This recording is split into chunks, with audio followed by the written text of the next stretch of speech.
प्रातः क्लास है सोमवार का 3 जनवरी 1968 का। रिकॉर्ड चला है। मुखड़ा देख ले प्राणी जड़ा, दर्पण में पाप है कितने पुण्य है कितने, देख तेरे जीवन में। बच्चों ने गीत का अर्थ सुना, इनका अर्थ भी फिर जानना चाहिए कि कितना पाप बच गया है।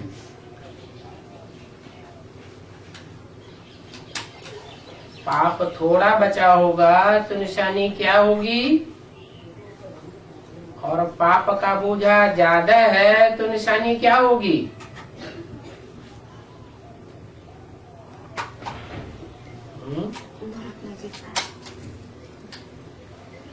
पाप का बोझा हल्का हो गया तो हल्कापन महसूस होगा, खुशी आती जाएगी। और पाप बढ़ा हुआ है, संगम युग में बाप मिलने के बाद पाप बढ़ना चाहिए घटना चाहिए, घटना चाहिए। फिर बढ़ा हुआ क्यों?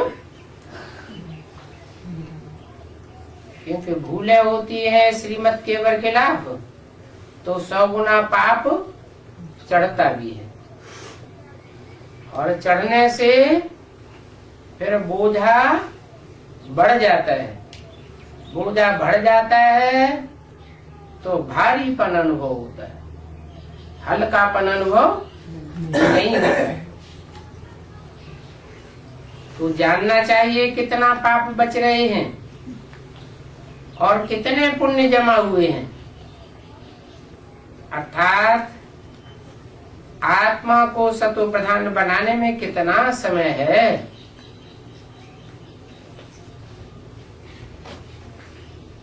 लंबा समय चाहिए, या जैसे मुसाफिरी करने के बाद वापस आते हैं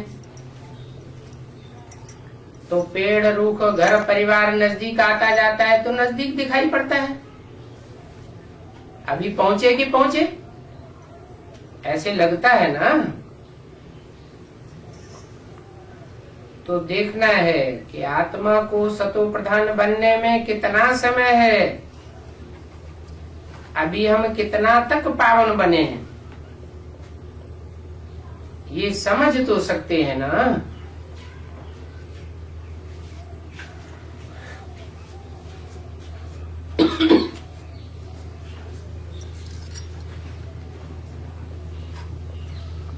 पावन बने उसकी निशानी क्या होगी, और ही पतित बने हैं उसकी निशानी क्या होगी।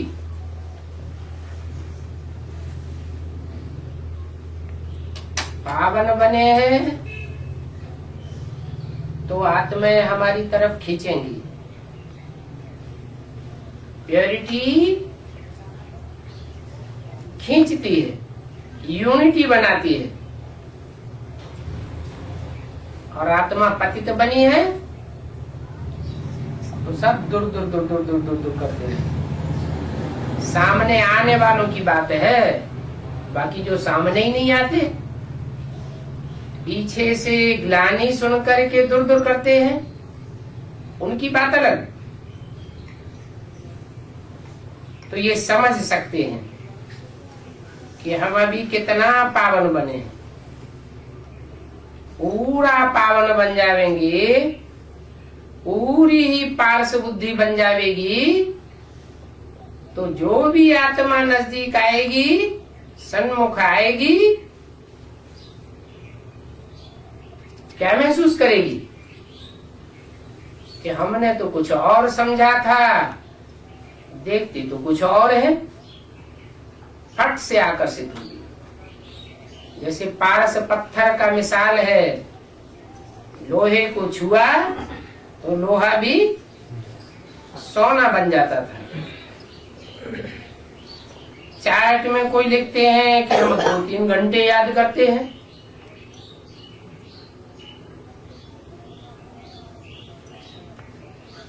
कोई लिखते हैं कि हम 1 घंटा याद करते हैं। अरे 24 घंटे में तुम अपने लवली बाप को, मीठे से मीठे बाप को, जिससे दुनिया की सबसे जास्ती प्राप्ति होती है, जन्म जन्मांतर की प्राप्ति होती है, अनेक जन्मों का सुख का वर्षा मिलता है, उसको 24 घंटे में सिर्फ 1 घंटे याद करते हो? ये तो बहुत कम हुआ। याद कम करेंगे तो पाप भी कम कटेंगे। ज्यादा याद करेंगे तो ज्यादा पाप कटेंगे, कम याद करेंगे तो पाप भी कम कटेगा।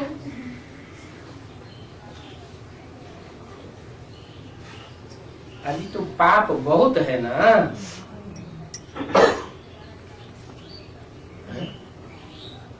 कितने साल हो गए? ये वाणी तो 68 की है, तब तो 32 साल हुए थे। अभी कितने साल हो गए? 70 से ऊपर जा रहे हैं। तो पाप घटे हैं, कटे हैं या बढ़े हैं? बढ़े। पहले के मुकाबले अवस्था ऊंची जाती अनुभव हो रही है या नीची जाती अनुभव हो रही है? ऊंची जाती है। ऊंची जाती अनुभव हो रही है। अभी माना 70 साल में टोटल, जब बेसिक में आए थे या जब एडवांस में आए थे तो अवस्था कैसी थी? कितना उमंग उत्साह था। पहचान तो सकते हैं ना। चढ़ती कला की निशानी तो बताई है ना।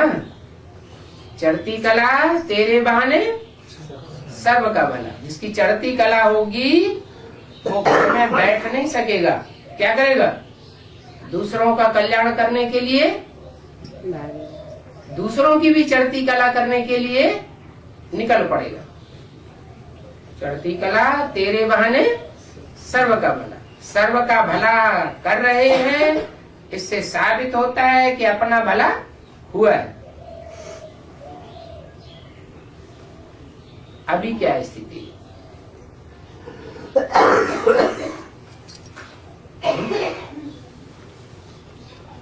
कहते हैं कोई सुनता ही नहीं। अभी तक गीत भी चला है। अच्छा, निकलते हैं सेवा में कि थक के बैठ गए?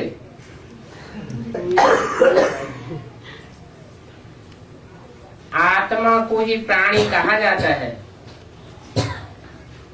क्या कहते हैं ना, जैसे प्राण पड़ गए, जान आ गई, उमंग उत्साह आता है। कोई हताश हो गया हो और उसको अचानक उमंग उत्साह आता है तो क्या कहते हैं? जान पड़ गई, प्राण आ गए। प्राणी को ही प्राण कहा जाता है। अंग्रेजी में आत्मा को स्पिरिट कहा जाता है। क्या कहते हैं? स्पिरिट। स्पिरिट से बनता है स्पिरिचुअल।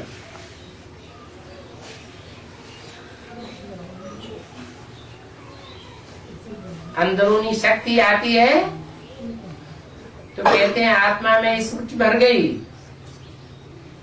जान आ गई। अभी बाप कहते हैं, हे आत्मा, अपने से पूछो कि इस समय इस हिसाब से कितने पाप कटेंगे। पाठ से पता पड़ता है कि ये आत्मा अभी क्या पार्ट बजाती है। स्वार्थ का पार्ट बजाती है, परमार्थ का पार्ट बजाती है, विश्व कल्याण का पार्ट बजाती है, या अपने में ही लगी हुई है?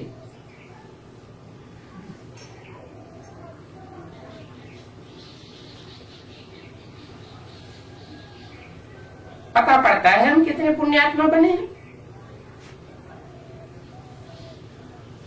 जिसके पास धन होगा वो दूसरों को धन देगा, होगा ही नहीं तो देगा कहां से? धनवान होगा तो धन देगा, शक्तिवान होगा तो शक्ति देगा। पुण्य आत्मा बना है तो पुण्य किए बगैर रह न सके। कि तो बाप ने समझाया है, कर्मातीत अवस्था तो अंत में ही होगी। अंत में मन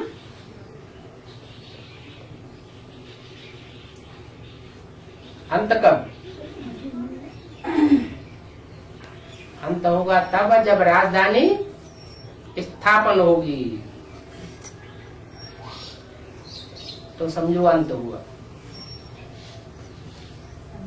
राजधानी स्थापन हुई और लड़ाई शुरू हो जाएगी,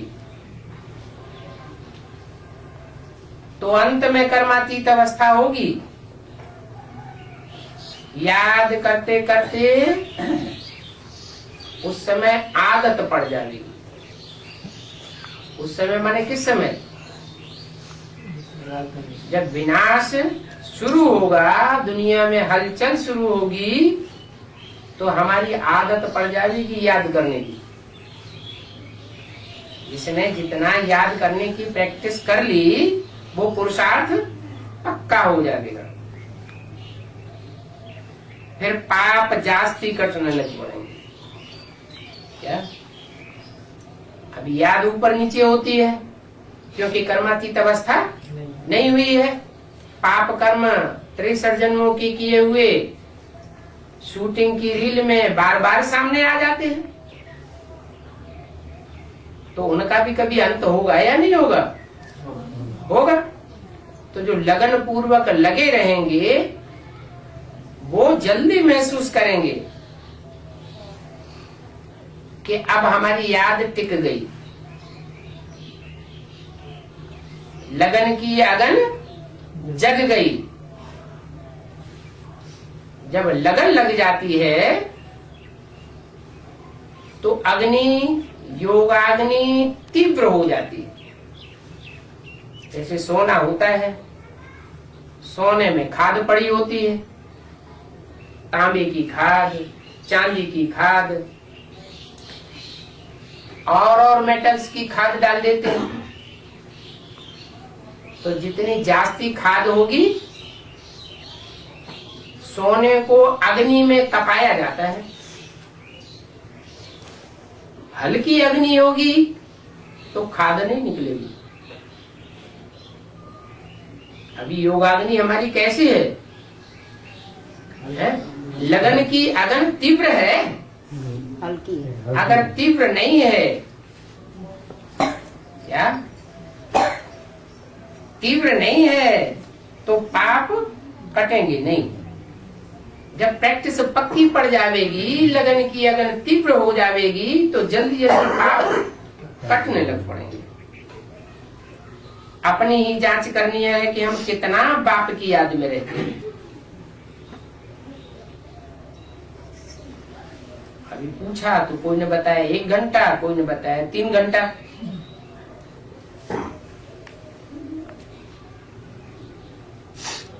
इसमें गप्पे मारने की बात नहीं है।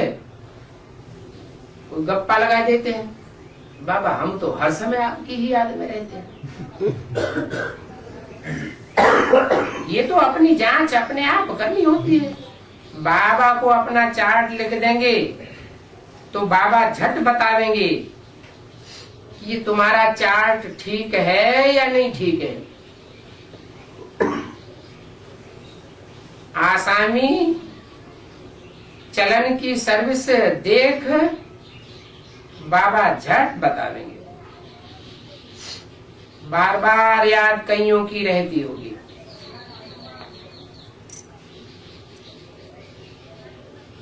क्या लगन लगी हुई होगी तो बार बार भूलते होंगे, फिर बार बार याद करते होंगे, अरे मैं क्यों भूल गया।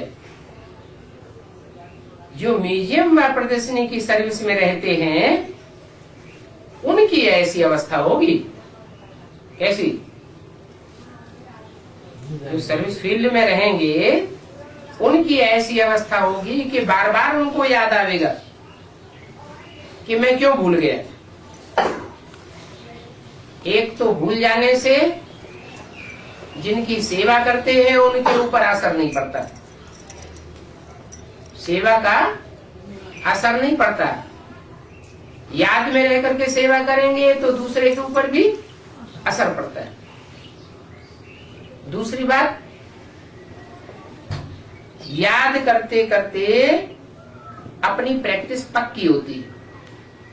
और तीसरी बात, सेवा के फील्ड में रहने से याद जास्ती आती है। घड़ी घड़ी बाबा याद दिलाता है। क्यों? क्योंकि बाप कहते हैं मैं सबसे उन बच्चों को याद करता हूं। तो बाप जिन बच्चों को याद करेगा, बच्चे तो याद करते हैं, बच्चों की याद तो नंबरवार, लेकिन बाप जिन बच्चों को याद करेगा तो उनकी याद क्यों नहीं टिकेगी। तो मूल बात क्या हुई है? ब्राह्मणों के जीवन की मूल बात हुई, अगर प्रैक्टिस पक्की करनी है जल्दी तो सदा ईश्वरीय सेवा में प्रस्तुत रहे। जितना जितना ईश्वरीय सेवा में अपने को अर्पण करते जाएंगे, तन से, मन से, धन से, समय संपर्क से, उतना उतना अवस्था याद की चढ़ती जाएगी। म्यूजियम में तो सारा दिन आना जाना लगा रहता है। क्या? अब वो चाहे जड़ म्यूजियम हो और चाहे चैतन्य म्यूजियम हो।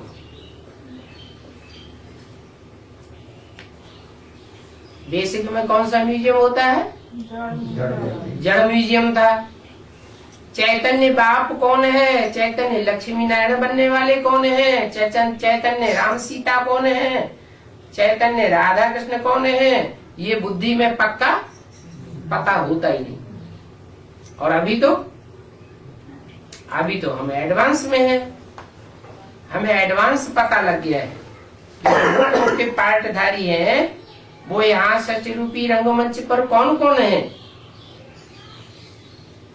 हम उनका परिचय देते हैं। जैसे चैतन्य म्यूजियम में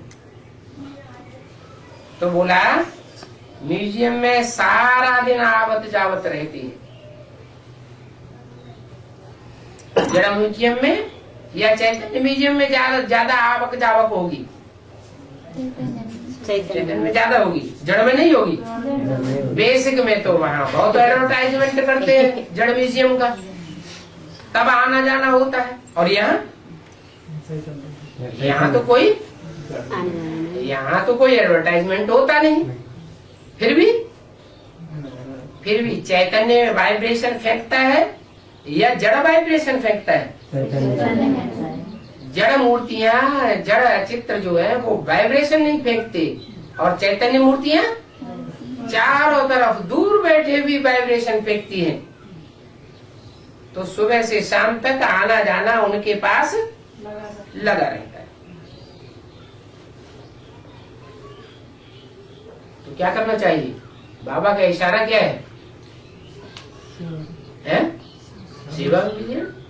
कहाँ सेवा में बिजी रहे? चैतन्य में आना जाना करना। चैतन्य में जहाँ भी म्यूजियम अपने को अनुभव होता हो कि ये म्यूजियम है बाबा का, बाबा ने ये म्यूजियम बनाया है, तो उन चित्रों का परिचय देने के लिए प्रस्तुत रहना चाहिए। वो चित्रों का परिचय देंगे तो लोगों की बुद्धि में जल्दी बैठेगा, और बिना चित्रों के परिचय देंगे तो उतना जल्दी बुद्धि में नहीं बैठेगा। 4-5 मुख्य चित्र चाहिए। बेसिक नॉलेज जब थी तो भी कितने मुख्य चित्र बताए? 4-5 चित्र बताए। बोला म्यूजियम में सारा दिन आना जाना लगा रहता है, परंतु दिल्ली में तो बहुत आते रहेंगे। कब? अभी की बात नहीं बताई, आते रहेंगे। माना कब की बात बताई? जब कर्मातीत अवस्था होगी, ऑटोमेटिक याद पक्की हो जाएगी। याद करने का खींच खींच करके याद करने का पुरुषार्थ नहीं करना पड़ेगा। बार बार माया याद में विघ्न पैदा भी नहीं कर सकेगी। उस समय क्या होगा? उस समय दिल्ली के म्यूजियम में बहुत आते रहेंगे। बार बार बाबा का परिचय देना पड़ेगा। जो आते रहेंगे उनको बाबा का परिचय देना पड़ेगा। बार बार क्यों? अरे एक बार आ गए, परिचय मिल गया, बुद्धि में बैठ गया, तो फिर उनको बार बार परिचय क्यों देना पड़ेगा?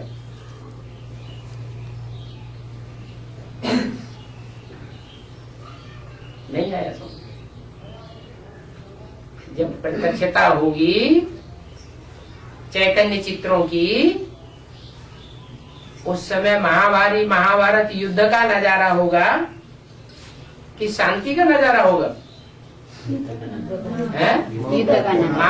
महाभारत युद्ध का नजारा होगा। उस युद्ध के बीच में बाहर वाले उनका माथा खराब करते रहेंगे, और वो अंदर म्यूजियम में आवेंगे तो तुम उनका माथा घुमा देंगे।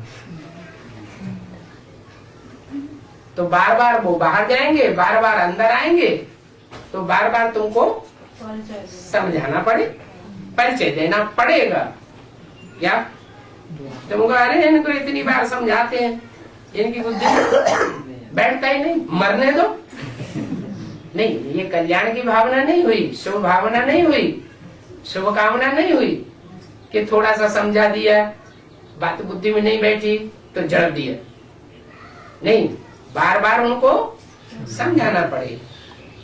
समझो, किसको तुम कहते हो विनाश में बाकी 8-9 वर्ष हैं। कब की वाणी है? 68 की वाणी। 68 की वाणी है। तो उसमें तो 8 वर्ष ही बाकी थे, 8-9 वर्ष बाकी थे। माना 76 की बात थी। तो क्या 76 में विनाश हो गया? फिर इसलिए बोला समझो, माना सब नहीं समझेंगे। बाबा जिन बच्चों से विशेष इमर्ज करके बात करते हैं वो तो समझेंगे। समझो, किसको तुम कहते हो विनाश में 8-9 वर्ष बाकी है? कहते हैं ये कैसे हो सकता है? कौन कहता था उस समय? ये किसकी बुद्धि में होगा कि 8-9 वर्ष में दुनिया का विनाश हो जाएगा? ब्रह्मा कुमारी सब कहते थे, पक्का निश्चय पूर्वक बाबा कहते थे। तुम कहते हो। बाबा ने अपनी बात नहीं बताई, इनकी बात भी नहीं बताई। कहने वाला कौन है? शिव। शिव ब्रह्मा के मुख से कहते हैं, समझो तुम कहते हो विनाश में 8-9 वर्ष बाकी है। तो तुम कह के बाबा ने किस बच्चे की तरफ इंट्रोड्यूस किया होगा? किन बच्चों की तरफ बोला होगा? एडवांस पार्टी के बाद 76 में ब्रह्मा को इन कहते हैं कि तुम कहते हैं? इन कहते हैं। शिव बाबा, शिव की सोल ब्रह्मा को यह या इन कहते हैं। इनको इधर बाजू में कह के इशारा करते हैं या सामने तुमको कहते हैं? बाजू में, बाजू की तरफ इशारा करते हैं। तो यहाँ तो सामने बोला है। समझो, किसको तुम कहते हो विनाश में 8-9 वर्ष बाकी है? तो कौन सी आत्माएं रही होंगी जिनके लिए बाबा ने ये स्पेशल बोला? यज्ञ की आदि में आदि का कौन इमर्ज करके बोला। इमर्ज करके जिनसे बोला 68 में तो हो सकता है वो आत्मा यज्ञ में न हो, तो इमर्ज करके बोला तो 8-9 वर्ष के लिए तुम किसको कहते हो? तो राम वाली आत्मा 8-9 वर्ष के लिए किस आधार पर कहेंगे कि 8-9 वर्ष में दुनिया का विनाश हो जाएगा?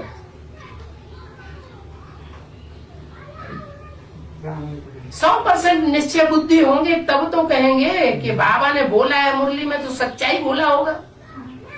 इसमें हीला हवाला करके और दुधला के बोलने की तो बात ही नहीं। क्या बाबा ने जो बोला ब्रह्मा मुख से, ब्रह्मम वाक्यम जनार्दनम, शास्त्रों में भी पढ़ते सुनते आए हैं, तो पक्का निश्चय पूर्वक बोलेंगे तो फकुर से बोलेंगे, और जिनको पक्का निश्चय नहीं होगा वो थोड़ा दुधला दुधला के बोलेंगे, पता नहीं हमारी बात मानेंगे कि नहीं मानेंगे, होगा कि नहीं होगा। तो कौन आत्माएं हुई? वो जिनको पक्का निश्चय था कि 76 में, हाँ, एक तो नारायण बनने वाली आत्मा की बुद्धि में ये पक्का निश्चय रहता है कि 76 में ये आसुरी दुनिया खलास हो जाएगी और नई दुनिया का संगठन शुरू हो जाएगा। कहते हैं ये कैसे हो सकता है? सुनने वाले क्या कहते हैं?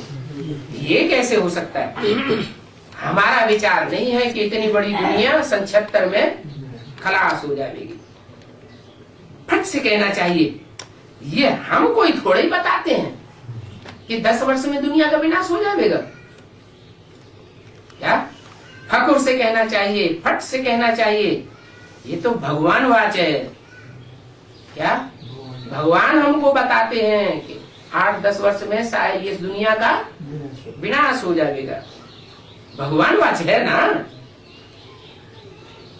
भगवान वाच है तो जरूर सच्ची ही बात होगी। इसलिए बाबा समझाते हैं कि बाबा बाबा बीच में बोलते रहो कि हम यह तुमको शिव बाबा की श्रीमत पर बताते हैं। बताने वाले हम नहीं हैं, हमको शिव बाबा बताते हैं कि ये दुनिया का विनाश 10 वर्ष में हो जाएगा। क्या होगा? कोई बम फटाका होगा? क्या होगा? 76 में कोई बम फटाका हो गया क्या? अरे बड़ा बम फटेगा तभी तो दुनिया का धमाका होगा, विनाश होगा बड़ा, कि बिना बम्बों के धमाका हो जाएगा? भगवान आया, नई दुनिया की स्थापना करने आया, नया संगठन बनाया ब्राह्मणों का, तो विनाश का काम भी शुरू किया होगा कि नहीं? है? किया ना। 45 में उसका नजारा भी देख लिया ना, हिरोशिमा नागासाकी पर। और अभी तो बहुत विशाल तादाद में बड़े बड़े देशों में बने पड़े हैं, परंतु वो तो हुई स्थूल बम्बों की बात। क्या बड़े से बड़ा बम्ब कौन सा है? परमात्मा प्रत्यक्षता बम्ब। वो कौन से सन की बात है? 76 की बात है।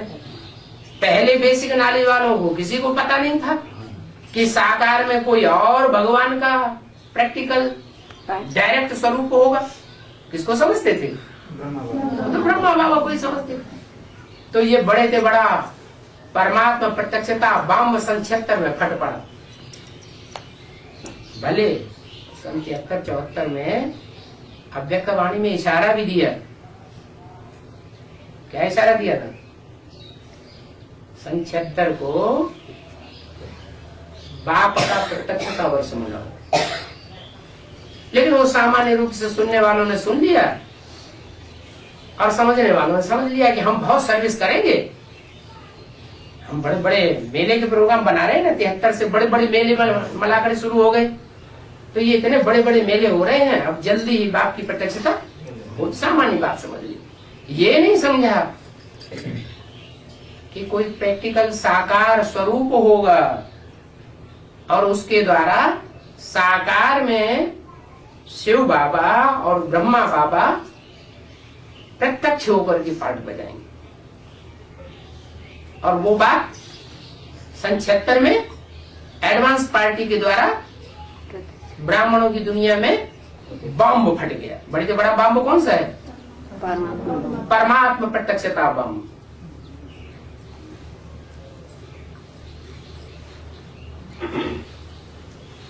तो बताओ, ये बात हम नहीं कहते हैं, भगवान वाच है, ये श्रीमत उनकी ही है। वो गॉड फादर है ही ट्रुथ। सारी दुनिया झूठों की है, झूठ खंड है, ये कोई सच्च खंड सतयुग नहीं है, सारे झूठे हैं।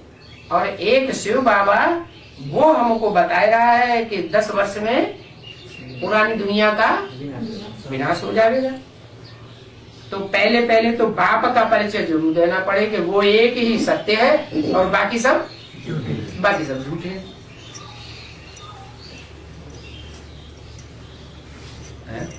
लोग बंदर खा लेंगे। अरे इतनी बड़ी दुनिया 8-9 साल में कैसे खलास हो जाएगी? और यही सच्चा बताते हैं और बाकी सब झूठा बताते हैं। नहीं, उनको प्रूफ देना चाहिए, याद दिलाना चाहिए। ये एटम बम हमारे घर की सजावट के लिए थोड़े ही बने हैं। जो चीज बनी है वो उपयोग में आएगी या नहीं आएगी? आएगी। तो उपयोग में जब आएगी तो वो चाहे 10 साल में उपयोग में आए और चाहे 30 साल के बाद उपयोग में आए, वो तो अपना काम करे। अब ये बात दूसरी है कि वो एटम बम स्थूल बाद में छूटेंगे और सूक्ष्म एटम बम पहले तैयार होता है और पहले छूटता है। तो ये बड़े से बड़ा परमात्मा प्रत्यक्षता बम है, जिसके लिए घोषणा बाबा ने की थी। कौन सी दुनिया के लिए? बाहर दुनिया के लिए की थी। तो ब्रह्मा बाबा ने बाहर की दुनिया के लिए समझ लिया, लेकिन वास्तव में बाबा ने बेहद के बाप ने कौन सी दुनिया के लिए? बेहद ब्राह्मणों की दुनिया के लिए ये घोषणा की थी कि बेहद ब्राह्मणों की दुनिया में जो रावण कुंभकर्ण जैसे ढेर के ढेर आतताई ब्राह्मण घुस पड़े हैं, जिन्होंने ब्रह्मा बाबा जैसी श्रेष्ठ आत्मा का भी हार्ट फेल कर दिया, ये ब्राह्मणों की दुनिया में सन 76 में विनाश शुरू हो जाएगा। बड़े से बड़ा धमाका होने वाला है। तो उसके लिए बाप का परिचय पहले जरूर देना पड़ता है। इसलिए बाबा ने कहा है हर एक चित्र में लिख दो। क्या? जो भी चित्र हम दिखाएं, क्या लिख दो? भगवान वाच। चित्र में लिख दो भगवान वाच। जड़ चित्र में ही लिख दे या चैतन्य चित्रों में लिखा हुआ हो? है? हाँ, चैतन्य चित्रों का जब परिचय दें तो ये बताते जाएं, इन चित्रों को बनवाने वाला भगवान स्वयं है। वो भगवान ही इन चित्रों के द्वारा संसार में प्रत्यक्ष होता है। ये तो एक्यूरेट बतावेंगे। हम थोड़े ही जानते थे कि दुनिया खलास होने वाली है और नई दुनिया आने वाली है। बाप ने बताया, तब हम श्रीमत पर कहते हैं कि 8-9 वर्ष हैं, कब कब अखबार में भी डालते हैं। फलाने ने 9-10 वर्ष में दुनिया के विनाश की घोषणा की है। कहते हैं विनाश जल्दी ही होने वाला है। अब तुम हो बाप के बच्चे भी हो, स्टूडेंट भी हो। प्रजापिता ब्रह्मा कुमार कुमारियां तो बेहद के हैं ना, जो घोषणा कर रहे हैं कि 9-10 वर्ष में दुनिया का विनाश हो जाएगा। वो प्रजापिता ब्रह्मा कुमार कुमारियां हद के हैं या बेहद के हैं? बेहद के हैं। हद की बातें नहीं करते हैं। कैसी बातें करते हैं? बेहद का बाप भी बेहद के बच्चों से बेहद की बातें करता है और बच्चे भी बेहद की बातें बेहद में समझाते हैं। तुम बतावेंगे हम बेहद बाप के बच्चे हैं, वही पतित पावन ज्ञान का सागर है। क्या कोई भी दीदी दादी दादाएं ये पतित पावन नहीं है। इनके संग के रंग से कोई भी पतित से पावन नहीं बनेगा। एक बाप ही है जो पतितों को पावन बनाने वाला है, क्योंकि वो कभी पतित नहीं बनता है। क्या प्रूफ है इसका? कोई 9 बार पढ़े, क्या प्रूफ है इसका कि एक है जो पतित से पावन नहीं बनता? तो क्या बताएंगे? बताओ। उस एक का ही यादगार है। जो शिव के मंदिर बने हुए हैं, उन मंदिरों में शिवलिंग जो रखा हुआ है वो एक ही की यादगार है कि उसने पहले पहले साकार जिसमें प्रवेश किया उसके द्वारा काम इंद्रिय पर जीत पाई। अमरनाथ में यात्रा करने जाते हैं ना, कहते हैं बर्फ का लिंग देखा। अब लिंग भी कोई बर्फ का होता है क्या? है? अमरनाथ में बर्फ का लिंग खड़ा देखा। अरे लिंग जब खड़ा होता है तो गर्मी होती है या ठंडा होता है? गर्मी होती है। तो हद की बात है, बेहद की बात है। ये बेहद समझने की बात है कि योग बल से कर्मेंद्रियां शीतल हो जाएंगी। तो कोई की तो शीतल हुई होंगी पहले। जो अपनी कर्मेंद्रियों को पहले पहले जीतता है उसका नाम शिव शंकर भोलेनाथ कहा जाता है। शिव के साथ शंकर का ही नाम जोड़ा जाता है और कोई 33 करोड़ देवताओं का नाम नहीं जोड़ा जाता है। तो वही एवर प्योर परमपिता परमात्मा शिव है जो शंकर में प्रवेश करके सारी दुनिया की विषय वासनाओं को संग के रंग से पी जाता है। वही एक पतित पावन है। एक पतित पावन है, उसे बिंदी कहेंगे या साकार में कहेंगे? बिंदी बिंदी बिंदी बिंदी, कौन सी बिंदी पतित पावन है? कैसे पहचानेंगे? पहचानेंगे? नहीं पहचान में आवेगी। बिंदी बिंदी तो सब एक जैसी मालूम पड़ेंगे। बिंदी जब मूर्ति में मूर्त में पार्ट बजा दे तब पता चले कि ये चैतन्य मूर्ति है। चैतन्य कर्मेंद्रियों द्वारा ऐसा पार्ट बजाती है जैसा पार्ट और दुनिया में कोई बजा न सके, जिसकी यादगार मंदिरों में रखी हुई है। बाप कहते हैं तुम सब पार्वतियां, कोई एक पार्वती की बात नहीं है। मना जो भी बच्चे बाप के कनेक्शन में आते हैं, संबंध में आते हैं, वो पतित से पावन बनते हैं। संघ के रंग में आने से ही पतित से पावन बनते हैं और संघ के रंग में आने से ही पावन से पतित बनते हैं। अनेकों के संघ के रंग में आने से वैश्य बनते हैं, पतित बनते हैं। एक के संघ के रंग में आने से पावन बनते हैं। पहले ये बात पक्का कराओ क्या कि एक ही पतित पावन है और ये ढेर के ढेर जो गुरु बन करके बैठे हैं, शिवो हम कह के बैठ जाते हैं। शिवो हम ब्रह्मास्मि, मैं ब्रह्मा हूं। ये ढेर के ढेर पतित पावन नहीं हो सकते। अनेकों से दुनिया पतित बनी है, अनेकों के संग के रंग से, और एक के संग के रंग से पावन बनती है। तो पहले ये बात पक्का करके फिर आगे बढ़ाना चाहिए। यही बात बुद्धि में नहीं बैठती है। यही बात पक्की बुद्धि में नहीं बैठती है क्या कि वो एक साकार कौन सा है जिसमें परमपिता परमात्मा प्रवेश करके संग के रंग से पतितों को पावन बनाते हैं। नहीं बुद्धि में बैठती है तो फिर ग्लानि करते हैं। फिर बजाय सतयुग के आदि में ले जाने के, आदि पिता समझने के, आदि देव समझने के, क्या समझते हैं?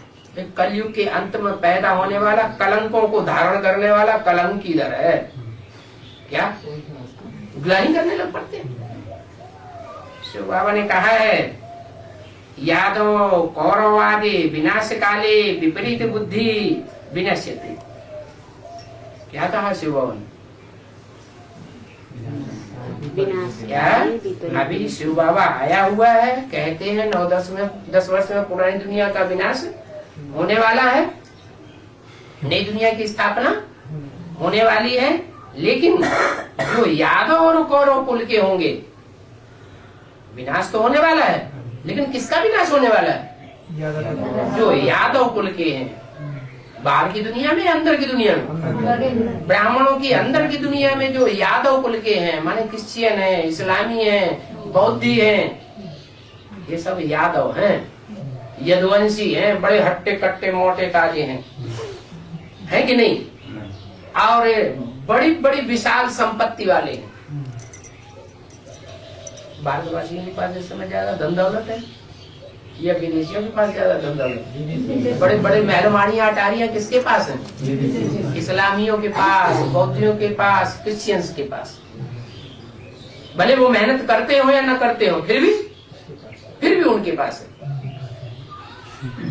तो ये यादव और भारतवासी कौरव। कौरव माना कौ, माना कौआ, कौए की तरह काव काव काव बहुत करते हैं कि हम 5 वर्ष की प्लानिंग में, 5 वर्ष की प्लानिंग बनाते हैं ना, हर 5,000 वर्ष के बाद बनाते हैं ना, तो कहते हैं काव काव बहुत करते रहते हैं कि हम 5 वर्ष के अंदर जो 5 ईयर प्लान है उसमें हम राम राज्य लाके दिखा देंगे। कितने 5 ईयर प्लान हो गए? राम राज्य आया कि और ही ज्यादा रावण राज्य आ गया? और ही रावण राज्य आ गया। तो बाप कहते हैं ये जो यादव हैं और ये जो कौआ की तरह काव काव करने वाले कौरव हैं, रब माना शोरगुल, काव काव बहुत करते हैं, लेकिन 5 स्टार होटल बनाते जाते हैं पैसे के बल पर और उसमें गंद करते रहते हैं। जो जाने वाले होंगे वो इस बात को समझते होंगे, कैसे कैसे कालगर्ल बुलाई जाती है और कैसे कैसे उसमें गंद होता है। ये यादव और कौरव विनाश काले विपरीत बुद्धि है। विनाश सामने खड़ा है और ब्राह्मणों की संगमी हुई दुनिया में ये जो गंद खाने वाले हैं विविचार का, यादव और कौरव, इनकी बुद्धि भ्रष्ट हो गई, ब्राह्मणों की दुनिया में ही है। भ्रष्ट बुद्धि होने के कारण अब ये विनश्यंती विनाश को पाने वाले हैं, नष्ट होने वाले हैं। माना इनका पद विनाश को पावेगा, ये नीच पद पावेंगे जन्म जन्मांतर।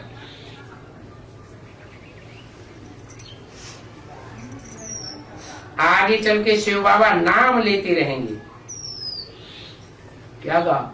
कौन कौरव है नंबरवार, कौन यादव है नंबरवार? होंगे तो नंबरवार ना, एक जैसे होंगे। कौन रावण संप्रदाय है? रावण के सिर दिखाते हैं ना, नंबर 1 सिर, नंबर 2, नंबर 3, नंबर 4। कौन रावण है? तो शिव बाबा नाम लेते रहेंगे और तुम बच्चे शिव बाबा का नाम लेते रहो। घड़ी घड़ी चित्रों पर समझाओ तो शिव बाबा का नाम, शिव बाबा ने कहा है, इसमें बच्चों का ही कल्याण है। शिव बाबा को ही याद करते रहेंगे। बाप ने जो तुमको समझाया है वो तुम फिर औरों को समझाओ, तो सर्विस करने वालों का चार्ट अच्छा रहता होगा। सारे दिन में 8 घंटा सर्विस में बिजी रहना है।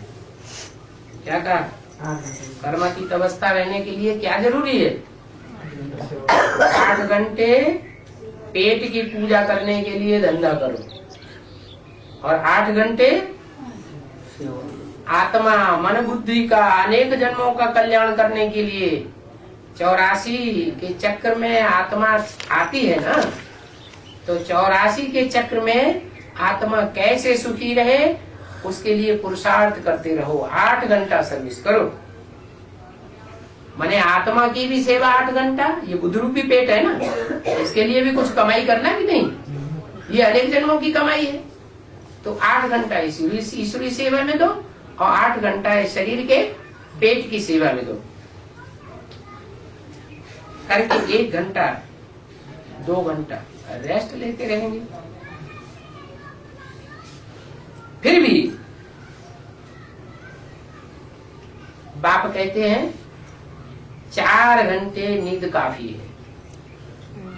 क्या सॉलिड नींद अगर आ जाए तो 4 घंटे की नींद 24 घंटे के लिए फ्रेश कर देगी। फिर भी 7 घंटा तो सर्विस में रहते ही हैं।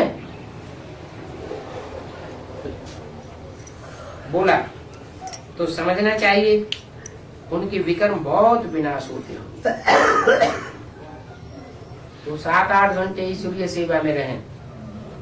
बहुतों को घड़ी घड़ी बाप का परिचय देते होंगे, तो जरूर ऐसे सबसे बच्चे ही, कैसे सबसे बच्चे जो 8 घंटा स्थूल पेट के लिए और 8 घंटा जो बुद्ध रूपी पेट है, आत्मा रूपी पेट। आत्मा किसे कहा जाता है? मन बुद्धि को ही तो आत्मा कहा जाता है। तो मन बुद्धि रूपी पेट के लिए 8 घंटा ईश्वरीय सेवा में लगाते हैं। वो बच्चे बाप को बहुत प्रिय लगेंगे। बाप देखेंगे ये तो बहुतों का कल्याण करते हैं, रात दिन यही उनको चिंतन रहता है। इनको बच्चों को 8 घंटा सर्विस करने वाले बच्चों को रात दिन यही चिंतन रहता है कि हम बहुतों का कैसे कल्याण करें। बहुतों का कल्याण करते हैं, वो अपना ही कल्याण करते हैं। क्या ऐसे नहीं कि औरों के कल्याण में लगे रहते हैं तो अपना अकल्याण हो जाएगा? नहीं, अपना भी कल्याण करते हैं। स्कॉलरशिप भी इसमें मिलेगा जो बहुतों का कल्याण करते हो। ये भी एक पहचान है। किसकी है? किनकी पहचान है? नहीं, स्कॉलरशिप लेने वाले जो 8 हैं, पास विद ऑनर होने वाले, जो धर्मराज की सजाएं नहीं खाते हैं, पूछते हैं, उनकी क्या खास बात है जो 8 की लिस्ट में आ जाते हैं? क्या खास बात बताइए? है? अरे रात दिन वो ईश्वरीय सेवा में लगे रहते हैं। दिन में तो 8 घंटे सेवा करते ही हैं। क्या जैसे लौकिक दुनिया में कोई दिल लगा के कपड़े की दुकान में कपड़े फाड़ता रहता है, बेचता रहता है, तो रात में भी अपनी धोती फाड़ देता है। वही स्वप्न आते हैं। तो दिन में भी सेवा हुई और रात में भी सेवा हुई, तो रात दिन लगन लगी पड़ी है। ऐसे ही स्कॉलरशिप मिलेगा कि रात दिन सर्विस सर्विस सर्विस, और दूसरा कोई संकल्प ही ना आवे। बहुतों को कल्याण करते होंगे। तुम बच्चों को यही धंधा है। तुम बच्चों को, जब तुम बच्चे कहा तो किसकी तरफ इशारा किया? सम्मुख। हाँ, जरूर बाप के सन्मुख वो 8 बुद्धि में आए होंगे। ये उनकी पहचान है उन 8 की, कि जब से ज्ञान में आए होंगे, एडवांस में आए होंगे, जब से बाप को पहचाना होगा, तो लौकिक परिवार को जैसे भूल गए। फाइनल पेपर क्या है? नष्ट हुआ स्मृति लब्धा। देह के संबंधों से बुद्धि हट जाती है और ईश्वरीय संबंध से बुद्धि जुड़ जाती है। तो बच्चों का यही धंधा है, टीचर बन करके बहुतों को रास्ता बताना है। पहले तो ये नॉलेज धारण करनी पड़े। कौन सी नॉलेज? कौन सी नॉलेज की बात कर रहे थे इस मुरली में? आज म्यूजियम में जो चैतन्य चित्र हैं, उन चित्रों का परिचय देना। सामने रह करके परिचय देंगे तो लोग और जल्दी समझेंगे। चित्र सामने नहीं है और बिना चित्रों के परिचय देंगे तो जो श्रुत बुद्धि होंगे वो तो समझेंगे, बाकी जो साधारण बुद्धि होंगे उनकी समझ में जल्दी नहीं आवेगा। एक तो प्रैक्टिकल प्रूफ भी सामने हो और दूसरी तरफ समझाने वाला भी सामने हो, तो जल्दी बात समझ में आवेगी ना। बोला कोई का कल्याण नहीं करते हैं तो समझा जाता है इनकी तकदीर में ही नहीं है। ये कौन समझ लेता है? हा? कोई भी टीचर ये समझ सकता है कि ये स्टूडेंट जो रास्ता बताया है वो रास्ता अपनाता ही नहीं, बहुतों के कल्याण में लगा हुआ ही नहीं है। तो समझा क्या जाता है कि इनकी तकदीर में राजयोग से राजाई पाने का है ही नहीं। बहुत बच्चे तो कहते हैं बाबा हमको नौकरी से छुड़ाओ। क्या शर्त रखते हैं? हमको इस नौकरी धंधे से छुड़ाओ तो हम ईश्वर सेवा में लग जाएंगे। अरे ये नौकरी धंधे का जो बंधन डाला है वो बाबा ने डाला है क्या तुम्हारे लिए? कि पूर्व जन्म में हमने ही डाला है। नहीं, कुछ आत्मा ऐसी होती है, ऐसा जन्म लेती है, ऐसे घराने में जन्म लेती है कि उन्हें धन कमाने का कोई चिंता ही नहीं, मुहैया धन है, कोई फिक्रात नहीं, कोई धंधा धोरी आदि करने की, नौकरी करने की बिल्कुल दरकार ही नहीं। तो उन्होंने जो अपना भाग्य बनाया है वो पूर्व जन्म से बनाया है या बाबा उनका भाग्य बनाते हैं? उन्होंने भी बनाया। और जो अभी धंधे धोरी में लगे हुए हैं उन्होंने भी अपना बंधन अपने आप ही बनाया। तो कहते हैं हमको नौकरी धंधे से छुड़ाओ, हम इस सर्विस में लग जाएंगे, ये शर्त रखते हैं। तो बाबा भी देखेंगे, क्या देखेंगे? उनसे पोता मिल मांगेंगे। बाबा देखेंगे कि इनके पास जो पूंजी है वो बरोबर है। नौकरी से या धंधे से जो कुछ भी इन्होंने इकट्ठा किया है वो इतना इनके पास है कि ब्याज लेते रहें, खाते रहें और आने जाने की ईश्वरीय सेवा में लगाते रहें। पूरा पोता मिल देंगे तभी तो बाप को पता पड़ेगा। तो बाप कह देंगे अच्छा छोड़ दो, लगो इसी ईश्वरीय सेवा। तो बोला बरोबर इनकी पूंजी है, बंधन मुक्त हो सकते हैं, कोई तो बंधन मुक्त भी है। क्या कोई जरूरी नहीं है कि नौकरी करें, धंधा करें। तब कहेंगे भले 500 कमाने से 500 रुपया परमाह तुम कमाओ, 8 घंटे देते रहो, उससे तो अच्छा उन कौड़ियों को कमाने से अच्छा क्या है तुम इसी ईश्वरीय सेवा में लग जाओ। तुमको कोई पैसे की कमाई का बंधन तो है नहीं, बहुतों को कल्याण करेंगे। अगर बंधन मुक्त हैं तो भी बाबा सर्विसेबल देखेंगे। क्या कहा? ऐसे ही नहीं कह देंगे कि नौकरी धंधा छोड़ दो। क्या देखेंगे? ये सर्विसेबल हैं, इनकी सर्विस करने की प्रैक्टिस है, अंदर से लगन है विश्व कल्याण की। अगर ये लगन नहीं है तो कहेंगे तुमको माया खा जाएगी। क्या तुम बेकार बैठेंगे तो वर्कशॉप बन जाएगा। एम्प्टी माइंड किसका वर्कशॉप है? शैतान का वर्कशॉप बन जाता है। सर्वसेवक देखेंगे तो राय देंगे। सर्वसेवक बच्चों को निशानी क्या होगी?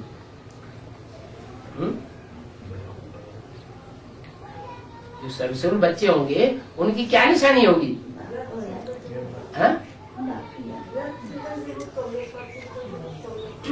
बंधन मुक्त होंगे, बाप याद रहेंगे? नहीं, सेवा में लगे रहेंगे।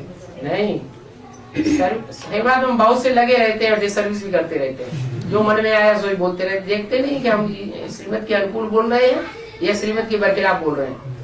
वो समझते हैं हम सेवा में लगे। रिजल्ट कुछ आए या ना आए, उनकी निशानी बताइए। जो सर्वसेवक बच्चे होंगे उनको जहां तहां बुलाते रहेंगे, यहाँ आकर के सेवा करो, यहाँ आकर के सेवा करो। क्या निशानी बताई? सर्वसेवक बच्चों को जहां तहां बुलावा आता रहेगा। तो समझना चाहिए जिसको जास्ती बुलावा आता है सेवा पे फील्ड पे जाने के लिए वो हमसे जास्ती कैसा है, हमसे जास्ती सर्विसेबल है, हमसे जास्ती अच्छा महारथी है। स्कूल में स्टूडेंट जानते तो है ना ये अच्छा स्टूडेंट है, हम डल स्टूडेंट हैं। ये अच्छा प्रैक्टिकल में आगे जाता है और हमारा प्रैक्टिकल उतना अच्छा नहीं है। आपस में भी तो पता लग जाता है ना। तो ये कोई कॉमन सत्संग नहीं है क्या, इसमें सिर्फ बोल बोल करने से कुछ नहीं होता।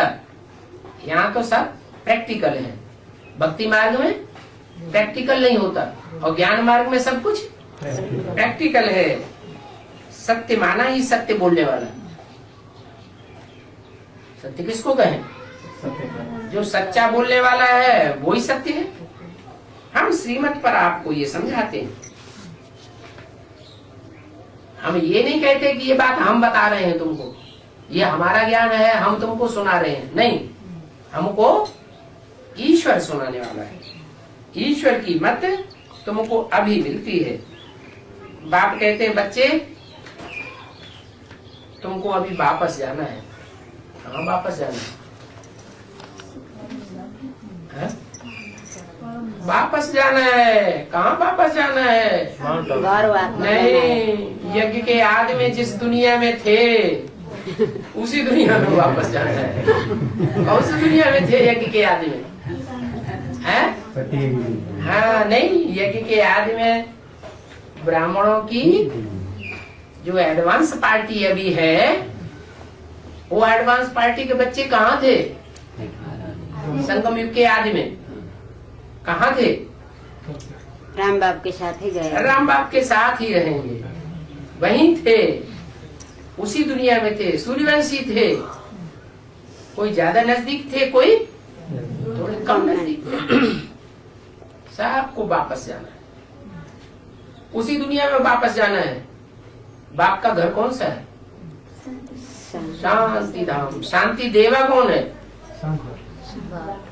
एक है शांति देवा, एक है सुख देवा। विष्णु को क्या कहेंगे? सुख देवा। और शंकर जी को क्या कहेंगे? शांति देवा। शांति देवा। दुनिया में कुछ भी होता रहे अपने मस्त। पार्वती याद दिलाती, अरे इतना दुखी है, इतना परेशान है, कुछ तो रहम करो।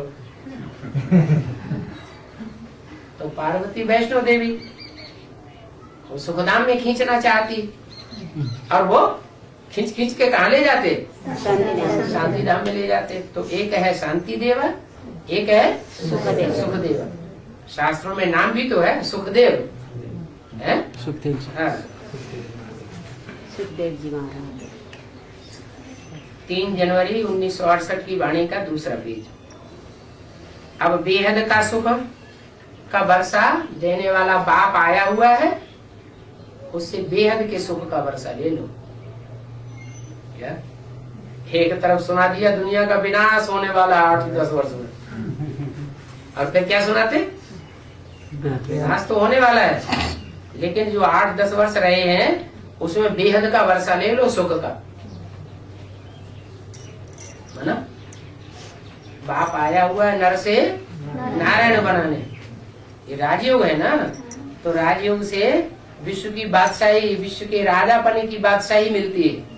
जो विश्व का राजा बनेगा वो सबसे जास्ती सुखी रहेगा, या दूसरे जो प्रजा वर्ग में आने वाली आत्माएं होंगी वो ज्यादा सुखी रहेंगी। कहते हैं आधा में जाम आधा में रहेंगे। आधे में राजा रानी और उनका परिवार पलता है। क्या? राज परिवार आधे खर्चे में पलता है, और आधे खर्चे में सारी रैयत पलती है। तो कितना सुख होता होगा। एक जन्म की बात है या अनेक जन्मों की बात है?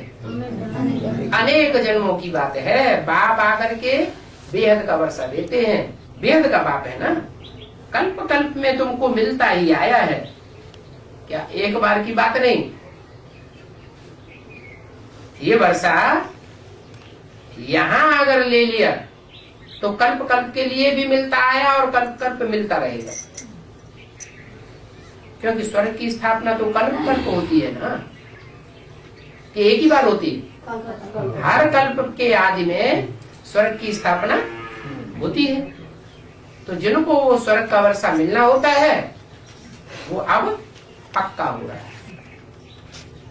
ओम शांति।